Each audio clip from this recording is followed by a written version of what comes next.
যে জুলাই গণঅভ্যুত্থান বাংলাদেশকে নতুন করে গড়ে তোলার জন্য হয়েছিল, নতুন বন্দোবস্ত গড়ে তোলার জন্য হয়েছিল, দুর্নীতি, বৈষম্য, চাঁদাবাজ, সন্ত্রাস এবং মাফিয়া সিস্টেমের বিরুদ্ধে একটা ইনসাফ ভিত্তিক, মর্যাদা ভিত্তিক, গণতান্ত্রিক রাষ্ট্র কায়েমের জন্য হয়েছিল। আমরা সেই ব্যবস্থা প্রতিষ্ঠার জন্য লড়াই করছি। আমরা চাই সেই লড়াইয়ে গণঅভ্যুত্থানে যেভাবে ভোলার সন্তানেরা অগ্রণয় ছিল, অগ্র সৈনিক ছিল, আমাদের এই লড়াইও ভোলাকে সামনে থেকে লড়াই করতে হবে, নেতৃত্ব দিতে হবে। ভোলাবাসী কি প্রস্তুত? ভোলাবাসী কি লড়াই করতে চাবে? প্রিয় সংগ্রামী বন্ধুগণ, আমরা ভোলার এক শহীদের বাবার কথা শুনলাম। যার সন্তান হারায় তিনি বোঝেন। তার সন্তান রাজপথে নেমেছিল, জীবন দিয়েছিল আমাদের হাজারো ভাইয়েরা বোনেরা।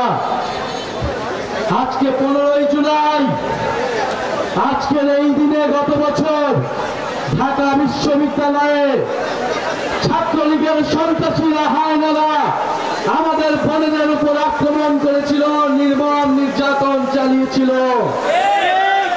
গতকাল অর্থাৎ গত বছরের 14ই জুলাই রাতে শেখ হাসিনা, ফ্যাসিস্ট দিল্লির তামিলার শেখ হাসিনা গোটা সংস্কার আন্দোলনকারীদের রাজাকারের নাতিপুতি বলে কটাক্ষ করেছিল। সেই রাজাকার শব্দের প্রতিবাদ জানিয়ে সারা বাংলাদেশের ছাত্র সমাজ রাজপথে রাতের বেলা নেমে এসেছিল, যার নেতৃত্ব দিয়েছিল আমাদের বোনেরা। আমাদের সেই বোনদেরকে লক্ষ্য করে পরের দিন 15ই জুলাই ঢাকা বিশ্ববিদ্যালয়ে ছাত্রলীগের সন্ত্রাসীরা নির্মম অত্যাচার চালায়, আক্রমণ চালায়। আপনারা কি সেই ছবি দেখেছিলেন? কিভাবে আমাদের বোনদের উপর আক্রমণ চালানো হয়েছিল, অত্যাচার চালানো হয়েছিল। কিন্তু আমাদের বোনরা পিছু হটেনি, আমাদের ভাইয়েরা পিছু হটেনি।